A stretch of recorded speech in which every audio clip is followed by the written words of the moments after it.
Every single malt bucket list on the internet is the same photocopy. Macallan at the top, Lagavulin in the middle, Glenfiddich and Glenlivet filling the gaps, and a price on the #1 bottle that quietly assumes you own a yacht. Not this list. There is not a single one of the usual suspects here. No Macallan, no Lagavulin, no Glenfiddich, no Glenlivet, no Ardbeg. We already made the video about the 10 famous scotches that actually earn their fame, so treat this as the other half of the story. The bottles serious drinkers trade in whispers, while everyone else queues for the names on the billboard. And this one travels, because great single malt stopped being a purely Scottish story a long time ago. Tonight, we cross 6 countries. We go from the English countryside to the tip of a wind-blown Irish peninsula, by way of a Welsh valley that brought its whisky back from the dead. A Gaelic corner of Canada that went to war with Scotland over a single word, and the wine country of Australia, before coming home to Scotland to finish in a crumbling Victorian port that whisky forgot, and that quietly makes some of the best spirit on earth. Every pick earns its slot on flavour, not marketing, and every pick is a bottle you can actually find and actually afford without remortgaging the house. And the #1 might be the best kept secret in all of whisky, a bottle the obsessives quietly call the hidden Springbank, made by the same family with the same stubborn hands, except that unlike the real thing, you can walk into a good shop and carry one home. So, tear up the old list, 10 bottles, 10 stories, counting down to a #1 you will want to write down before this video is over. Let us go hunting. Number 10. Cotswolds Signature Single Malt from England, around $60. We open with the bottle that short-circuits people's brains because England, the country physically bolted to the side of Scotland, spent the better part of a century making no malt whisky worth the name. All that barley, all that soft water, all that history, and nothing in the glass to show for it. Then, a little over a decade ago, a former currency trader who had fallen hopelessly for the honey-coloured villages of the Cotswolds stood in the barley fields behind his house and asked the question nobody else was bothering to ask. Why not here? The distillery he built was the first those hills had ever seen, and it does the things the industrial giants gave up generations back.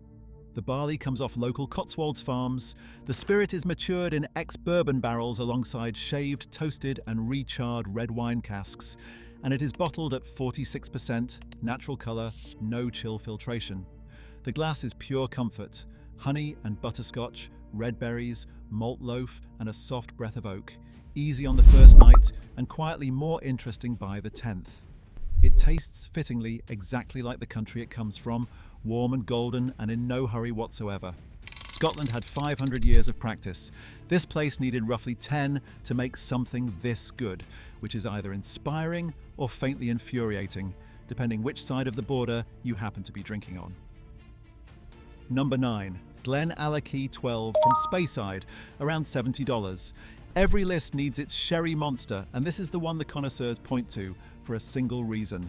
Billy Walker. If that name means nothing to you, he is the whiskey maker with a track record of buying distilleries the rest of the industry had written off and turning them into cult names. And when he laid his money down on this obscure Speyside workhorse, a place thrown up in the 1960s purely to feed blends, and unknown even to enthusiasts, the whole hobby leaned in to watch. The 12 is the reward. Deep sherry maturation done the way it is meant to be done, thick with raisin and dark chocolate, orange peel and butterscotch, bottled at 46%, natural colour, no chill filtration, and priced at roughly half of what the famous sherried names now have the nerve to charge. This is what happens when a genuine master takes over a distillery with no reputation to guard. He does not defend a legacy, he builds one cask by patient cask, and the drinkers paying attention get world-class sherried whiskey at the price it costs before the rest of the world catches on. That window will not stay open. Climb through it while it is. Number 8. Starward Nova from Melbourne, Australia, around $60. Yes, Australia. And here is the fact this entire list is built on. Single malt only ever meant malted barley from one distillery. It has no nationality attached, and the moment you accept that, the map gets a great deal more interesting. This distillery sits in the middle of Melbourne and does one thing no Scottish distillery can copy. It matures its whiskey entirely in Australian red wine barrels, Shiraz and Pinot and Cabernet, brought in fresh and still wet from wine country, a short drive up the road, and then it lets Melbourne's famously unhinged weather, 4 seasons in a single afternoon, drive the spirit in and out of that wine-soaked oak at a speed Scotland can only dream of.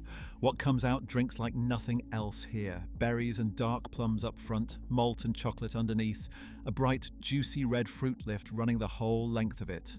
It is young, and it could not matter less, because this is not a whiskey pretending to be old Scotch. It is its own idea followed through with total nerve. Pour it blind for a stubborn traditionalist and watch the frown turn slowly into a second glass. The old world spent centuries laying down the rules. The new world is busy working out which ones ever actually mattered. Number 7. Dingle Single Malt from County Kerry, Ireland. Around $75. Here is a fact that ought to be impossible. Ireland more or less invented whiskey, and by the 1980s the entire country had been reduced to a mere handful of working distilleries. A whole national craft shrunk to a rounding error. The comeback had to begin somewhere, and it began in places like this. A small operation set up in a converted sawmill on the edge of Dingle, a fishing town so far out on its peninsula the next parish is America.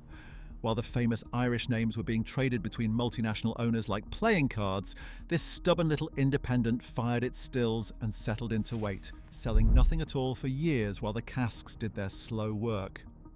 What eventually emerged was a triple distilled single malt in the classic Irish mould, matured mostly in bourbon and Pedro Ximénez sherry wood and bottled at proper strength without chill filtration. It drinks soft and honeyed the way great Irish whiskey should, orchard fruit and vanilla leading, then a darker note of raisin and spice off the sherry casks that hands it a backbone most gentle Irish bottles never find. The big brands will tell you heritage lives in their marketing department. It does not. It lives in places like this, where a town of a couple of thousand people decided the national drink deserved better, and then quietly went and proved it. Number 6. Penderyn Madeira finish from Wales, around $75. Ireland's story is a comeback. Wales had even further to climb, because for the best part of 100 years, Wales made no whiskey at all. A nation on Scotland's doorstep, with the water, the weather and the thirst, and not one legal drop of its own. Then, at the turn of the millennium, a group of friends in a village on the edge of the Brecon Beacons decided that was a national embarrassment worth ending, and they built a distillery unlike any other anywhere on Earth. At the heart of it stands a single strange copper still, designed by a descendant of the great scientist Michael Faraday, that produces one of the cleanest, most delicate new-make spirits in the whiskey world. The flagship runs that spirit through bourbon casks and finishes it in Madeira wine barrels, and the result is pure charm in a glass, green apple, cream toffee, sultana, and a warm curl of tropical fruit, light on its feet and never once thin, at 46% with no chill filtration. The very first bottles went on sale on St. David's Day, the National Day of Wales, which tells you precisely how much this means to the country that makes it. An entire nation's whiskey tradition, dead for generations, hauled back to life by a handful of stubborn locals and one brilliant still. That is not merely a hidden gem, that is a resurrection, and it belongs on any list worth the name. Quick pause before the top 5, because this is one comment section I actually want. Tell me the best single malt nobody ever talks about, the distillery you quietly worship while the world lines up for the famous names. Drop it below. I go through every comment on these videos, partly because I enjoy the arguments and partly because half my own hunting list comes from bottles you lot brag about finding. And while you are down there, hit subscribe, because I cover whiskey like this every single week. And if you want to support the channel directly, consider joining our membership with the join button under this video. Now, the top 5. Number 5, Ledaig 10 from the Isle of Mull, around $60. Behind that name hides the best value peated whiskey in Scotland. And here is the trick of it. The Tobermory distillery on Mull, a lovely old place at the head of a painted fishing village, spends half the year making its unpeated house malt, and the other half making this, a heavily peated spirit sold under a completely different name. Same stills, same people, an entirely different animal in the glass.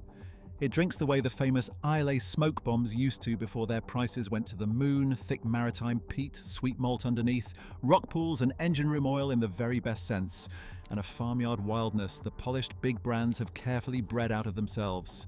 It is bottled at 46.3%, unchill filtered, and it costs $60 while the island heavyweights standing next to it now flirt with 3 figures. One serving note because this bottle earns it. Pour it, walk away for 10 minutes, come back. The smoke settles, the sweetness climbs up to meet it, and a whiskey that opened like a bonfire finishes like a fireside. Smoke fans keep this one very quiet, which tells you everything you need to know, because when peat drinkers find a bargain, they guard it like a dragon guards gold. Consider the secret leaked. Number 4. Glen Breton Rare, 10-year-old from Nova Scotia, Canada, around $90, and this one arrives with a lawsuit attached.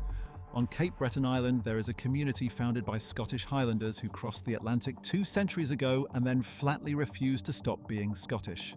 They kept the music, they kept the Gaelic on their tongues, and in the end they built North America's first single malt distillery in a glen that resembles the old country so closely it feels like a trick of the light. They made the whiskey the traditional way, barley, water and yeast through copper pot stills, and they named it after the place, Glen Breton.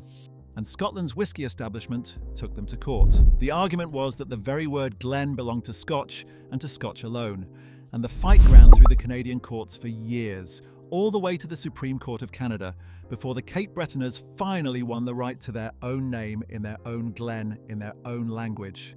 Taste the whiskey and the whole absurd battle makes sense because it is close enough to a Highland malt to make a blind taster distinctly nervous. Creamy heather honey, butterscotch, apple and almond. A gentle oak finish made by people whose ancestors carried the craft across an entire ocean and never let go of it. It is the most expensive bottle on this list, and the story alone is worth the difference. Some whiskies are hidden gems. This one is a hidden colony. Number 3, Glen Scotia 15 from Campbelltown, around $80. And now we arrive at whiskey's greatest ghost story. A century and a half ago, the little town of Campbelltown, tucked away at the end of a long and lonely peninsula on Scotland's west coast, was the whiskey capital of the entire world, with more than 30 distilleries crammed into one small port, and fortunes rolling out on every tide. Then it all fell apart, and today exactly 3 distilleries survive in the town. Everyone knows the famous one. Almost nobody outside the hobby can name the quiet survivor around the corner, and that ignorance is your way in. The 15 is the house style stretched to full height, and the house style is the old Campbelltown signature, a salty, oily, faintly dirty richness the locals affectionately call funk, laid here over vanilla, dried fruit, and sea spray. It tastes like a working harbour in the finest possible way, like whiskey from a town that earned its living long before it ever worried about its image. The obsessives already know, because it keeps winning serious blind competitions with a marketing budget hovering somewhere near zero. And if you find the 15 and want more, keep the name Victoriana in your back pocket, the distillery's cask strength big brother, because that is the bottle the judges keep pinning medals on. A dead whiskey capital, 3 survivors, and one of them still priced like a secret. Bottles like this are the entire reason a list like this exists. Number 2. Ben Nevis 10, from the foot of Britain's highest mountain, around $75. This is the cult bottle of the whole list, the one the whiskey nerds mention to each other with a small, knowing nod. The distillery sits at the base of the mountain it takes its name from, in the Western Highlands, and it was dying on its feet in the late 80s when rescue arrived from the least likely direction imaginable, Japan. The Nicker Whiskey Company bought it, poured money into it, and then did something quietly remarkable. Instead of scrubbing the place clean and making it polite, they preserved everything strange and stubborn about it. Old-fashioned fermentation, methods nobody else would tolerate, a spirit left deliberately heavy and wild. The 10 drinks like whiskey beamed in from a lost era, thick and oily, dark toffee and coffee, orchard fruit gone slightly feral, and a leathery, earthy depth that modern distilleries physically cannot reproduce, all at 46% without chill filtration. For years, the bottles sat on shelves while the crowd chased fashionable labels, and the people who knew simply kept quiet and bought another. Those days are ending fast. because the cult keeps swelling and the irony deserves a toast of its own. One of the most authentically old-fashioned Scottish whiskies still being made survives today because a Japanese company loved it enough to leave it completely alone. Number 1. Kilkerran 12 from Campbelltown, around $80, and the quiet crown of this whole video. Remember the ghost town from number 3, the fallen whiskey capital, down to its last 3 distilleries. Here is the third of them, and the story behind it is the finest in modern whiskey. The most famous distillery in that town, the one whose bottles now vanish the instant they are released and resell for wild multiples of retail, is run by the Mitchell family, whiskey royalty who have refused for generations to compromise, to computerize, or to chase volume for its own sake. 20 years ago, that same family did something nobody saw coming. They took a Victorian distillery building around the corner, one that had stood silent and shuttered for 80 years, and they brought whiskey making back to it, with the same hands, the same obstinate old methods, the same refusal to cut a single corner. This is that whiskey. The 12 is bottled at 46%, natural colour, unchill filtered, and the glass delivers everything the cult bottles promise. A fine thread of smoke, lemon and honey, salt off the harbour wall, that oily old Campbelltown funk running underneath, and a finish that keeps unfolding long after you have set the glass down. The obsessives call it the hidden Springbank for good reason. The same family tree, the same town, the same philosophy poured into every bottle at a fraction of the hysteria. Where the famous name now demands ballots and begging and a slice of luck, this one can still be found at a fair price by anyone willing to hunt a little. That will not hold. Whiskey secrets this good never do. So there is your number 1. Go and find it before the rest of the world does. So there is your new list, 10 hidden gems in place of 10 photocopies, stretched across 6 countries, from the English countryside to the far tip of Ireland, by way of Wales, Canada and Melbourne, before Scotland finally took the podium at home. Now hand me yours. Which of these have you actually tasted, and which hidden gem did I leave off, because somebody's local hero always gets left off? Put it in the comments and make your case. I go through every single one. I'll see you in the next one.